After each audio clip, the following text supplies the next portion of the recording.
Welcome, true believers and beholders of the beautiful sky. It is the start of July 2025. Over the past few weeks, the very first images captured by the world's newest and biggest camera, the Vera C. Rubin Observatory in Chile, have been released, revealing over 2,000 newly discovered asteroids and images of distant galaxies at scale never thought before possible.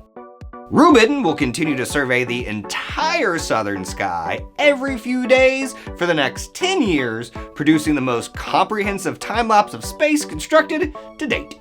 The end of this month features the Marvel Cinematic Universe's newest release, starring the cosmically changed Fantastic Four. To celebrate, we are looking at real locations in space that cross over with Marvel Comics. I'm Science Ben, let's transport outside and discover this month's sky. We begin this afternoon with a look at 2 nights from now to spot Thursday's full moon just east of the stars that make up Sagittarius the Archer, and if you're in a really dark sky, shining brightly near our galactic center, the Milky Way core. Last month, we discussed Saturn's having 274 moons, the largest of these and second only to Jupiter's Ganymede for largest moon in the solar system. Titan is the birthplace of one of comic book fame's biggest baddest, the villain of both of the highest grossing MCU films, the menace, the color of grimace, Thanos. Inevitable. In the Marvel Universe, Titan is home to all of the Eternals.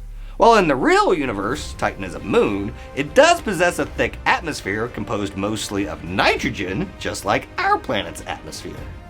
Titan has thick methane clouds that shift between vapor, liquid, and solid, creating a kind of methane cycle similar to Earth's water cycle. The Cassini space probe revealed lakes and rivers of ethane and methane, as well as surface dunes of hydrocarbons on this moon. Double nerd out, mountains on Titan are named for mountains from Middle-earth. In Marvel Mutantdom, Callisto is the knife-wielding, once beautiful, now scarred leader of the Morlocks. In space, Callisto is the 3rd largest moon in our system and the outermost moon of Jupiter. Callisto's position, combined with Jupiter's gravity, constantly pulling in passerby space rocks, results in Callisto being the most heavily cratered location in the solar system. Orbiting so far away from Jupiter, Callisto experiences only very weak tidal forces, too weak to shape its surface. Some of its craters have remained unchanged for 4.5 billion years, making the moon one of the oldest landscapes in the solar system. One of Saturn's outermost moons also experiences very little tidal forces and is perhaps one of the most unique looking moons, the so-called space sponge, the moon Hyperion. Covered in pits and sharp ridges, Hyperion was the first non-spherical moon to be discovered. It also has an irregular orbit. Rather than its orbits matching its rotation like our moon, this moon spins chaotically on an unpredictably wobbly axis. Cassini measured Hyperion to have a very low density, 55% that of water, revealing the moon's interior to be mostly empty space. No sponge, the character Hyperion is Marvel's version of DC Comics' Superman. Sometimes good, sometimes bad, Hyperion first debuted in a 1969 edition of The Avengers and has most recently battled the mutant goddess Storm as recently as last year.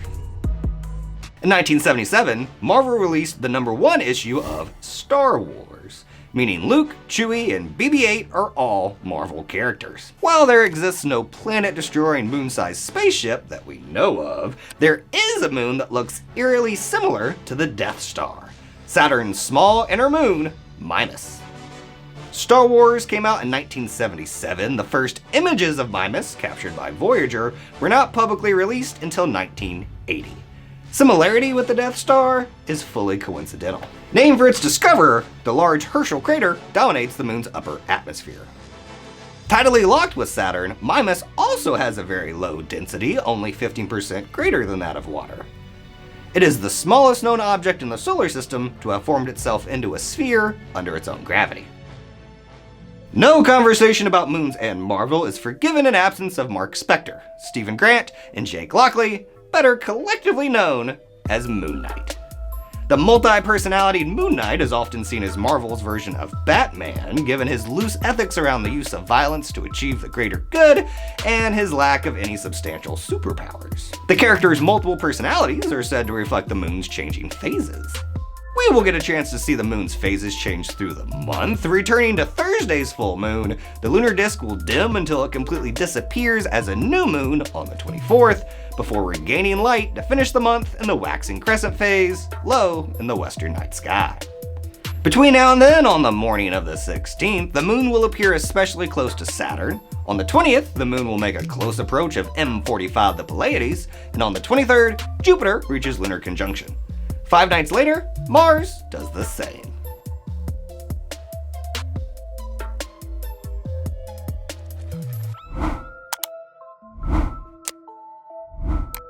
Whether time stream, time platform, or time stone, we have had a super time during today's interstellar discussion.